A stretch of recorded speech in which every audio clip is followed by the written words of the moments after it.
Buenos días tengan todos ustedes. Les habla su hermano en Cristo, Fernando Acevedo, hoy 13 de octubre del 2021.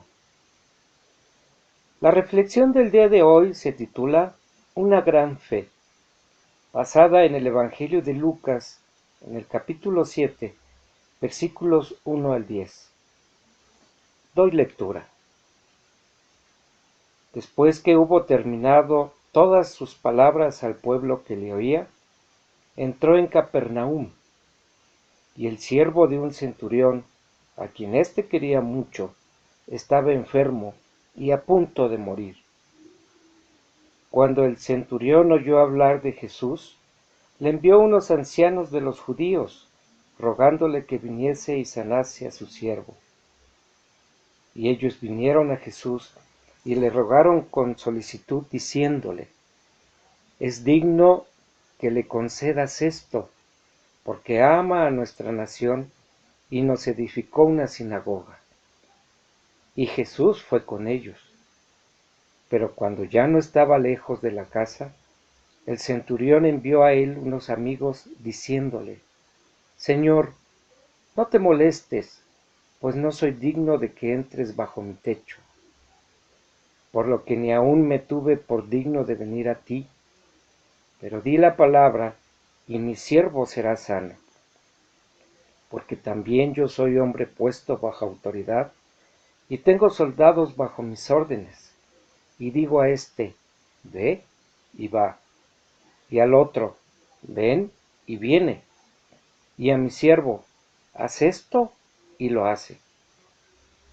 Al oír esto, Jesús se maravilló de él, y volviéndose, dijo a la gente que le seguía: os digo que ni aun en Israel he hallado tanta fe. Y al regresar a casa los que le habían sido enviados, hallaron sano al siervo que había estado enfermo. Jesús, de haber pronunciado las bienaventuranzas y las normas de conducta que deben regir en la vida de todo cristiano, se fue a Capernaum.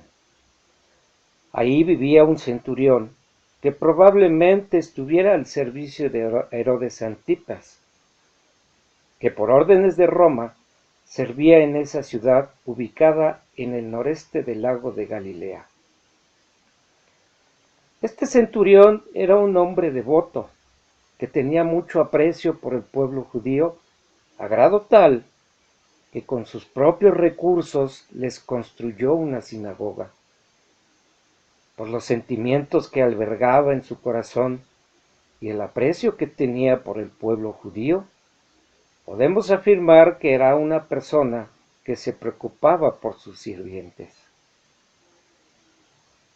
El título que ostentaba este hombre lo identifica como una persona de autoridad, comandante de 100 hombres que cumplían sus órdenes de manera inmediata, tal como las habían recibido.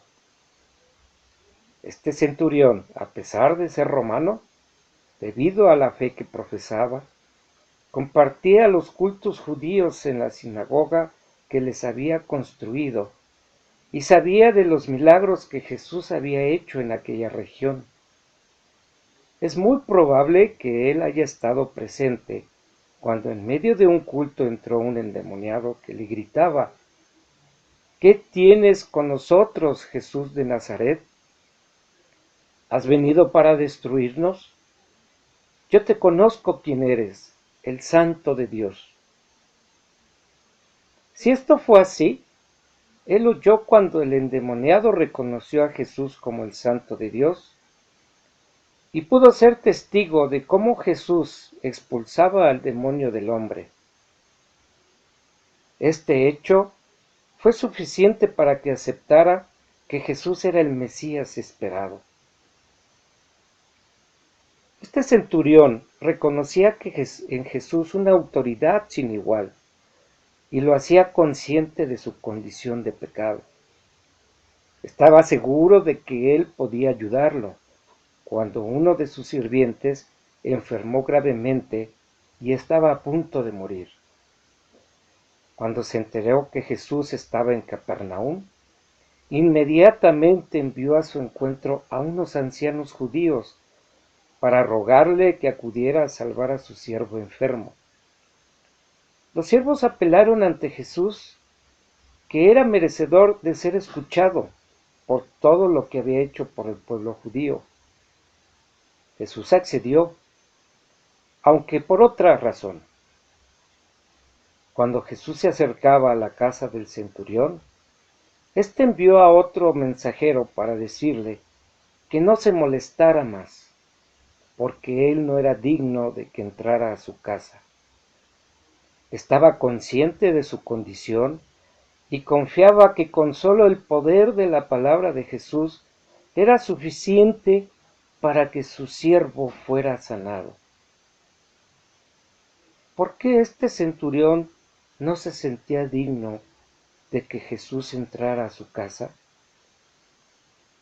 Recordemos que en aquella época un judío no podía entrar a la casa de un gentil para no contaminarse, ni tampoco un gentil podía entrar a la casa de un judío. Además, le tenía un respeto tan grande que no se sentía digno ni siquiera de acercarse a él.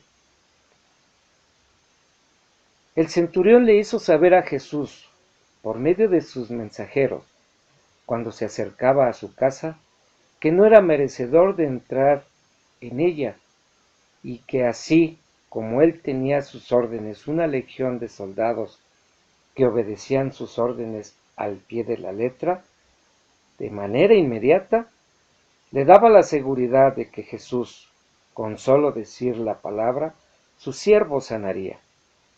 En el versículo 7 y 8 dice: por lo que ni aun me tuve por digno de venir a ti, pero di la palabra y mi siervo será sano. Porque también yo soy hombre puesto bajo autoridad, y tengo soldados bajo mis órdenes, y digo a este, ve y va, y al otro, ven y viene, y a mi siervo, haz esto y lo hace. La Biblia dice que al oír esto Jesús quedó maravillado de que un gentil mostrara una fe tan grande que le permitía confiar en el poder de su palabra y que con solo él ordenarlo, su siervo sanaría. La fe de este centurión es como una predicción de que el pueblo judío endurecería su corazón para que los gentiles recibieran la bendición de tener entrada al reino por medio del Evangelio, que sería dado a conocer por la gran comisión encomendada a los apóstoles. En Mateo, en su capítulo 28, versículo 19, Jesús les dice a sus apóstoles: por tanto, id y haced discípulos a todas las naciones, bautizándolos en el nombre del Padre, y del Hijo, y del Espíritu Santo. A pesar de que la gente de Capernaum había estado escuchando las palabras de Jesús, y siendo un pueblo que se le había concedido el honor de recibir la palabra y de tenerlo entre ellos, no había encontrado una fe tan grande como la mostrada por el centurión, a excepción de Natanael, que reconoció a Jesús como Hijo de Dios, cuando Jesús le dijo que lo había visto debajo de la higuera, y Pedro, que declaró que él era el Cristo, el Hijo de Dios.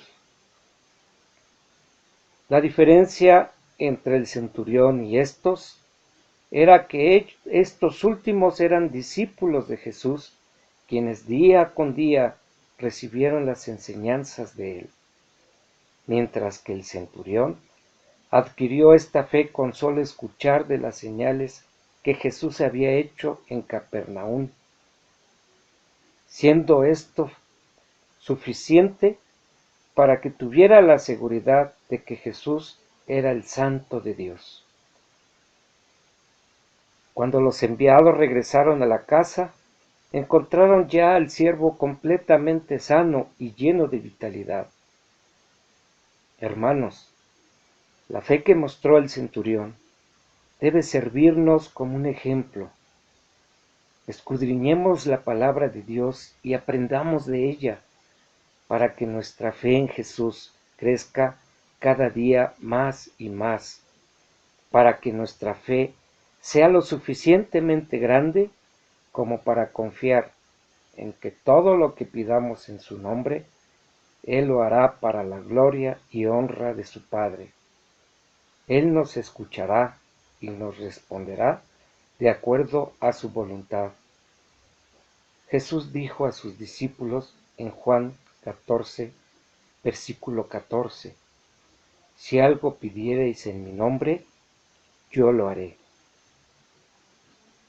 Esta es una hermosa promesa que nos debe llenar de gran paz y seguridad en la fidelidad de Dios. Pero debemos estar conscientes de que Jesús no le debe nada a nadie. Si Él responde a nuestras peticiones, no es porque nuestras obras nos hagan merecedores de ello, sino que todo lo que recibimos es de acuerdo a su voluntad y por gracia, como un regalo inmerecido de parte de nuestro Dios, por amor a su Hijo amado. Crezcamos en nuestra fe, que es un don de Dios, confiando cada día más en nuestro Señor Jesucristo, porque por la fe sola podemos ser salvos. Hermanos, muchas gracias por su atención. Hasta luego.